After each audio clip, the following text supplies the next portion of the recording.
Hello guys, my name is Matthew, and in this video I'm going to show you how you can actually create an email inside of HubSpot.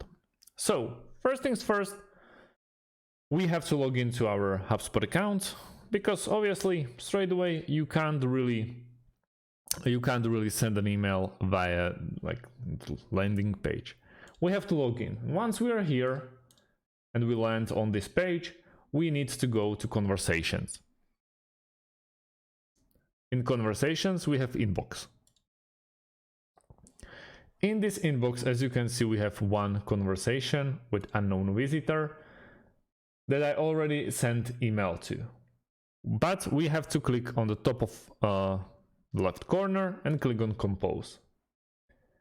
Straight away, we have to find out the one who we want to send an email to. We can go with our contacts. As you can see, let's send it to Alex Blue. There's one way how we can do it. We go to contact, click on the name, and click on email and create an email. This is the fastest way how we can do it in HubSpot. We just write down the subject and then the message. Right now, we just press send. And that's it.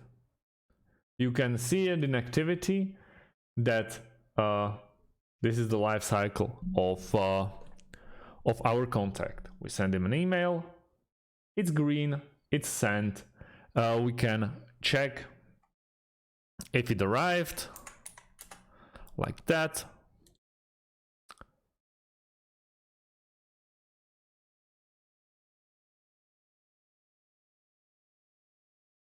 Yeah, and it arrived.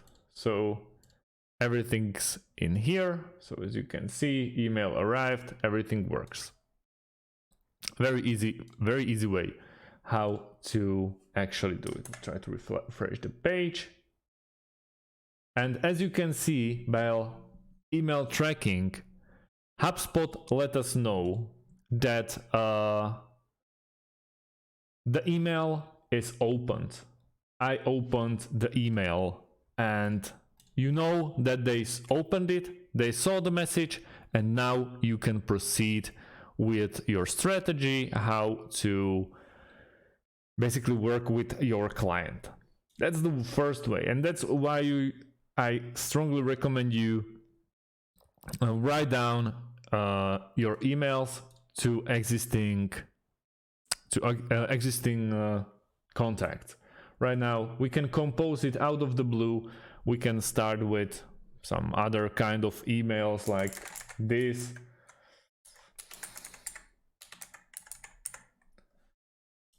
You can still create it, but you won't see the life cycle like you saw it in your contacts. So that's how you do it. I strongly really recommend you to go like this. Go to contact and write down the email, and you'll see the whole activity of the email. And that's the great about the HubSpot, because you will know when or if the email that you've sent is read. So that's about it, guys. Thanks for watching. If you have any more questions, please leave them underneath this video, and see you in the next one. Have a great day.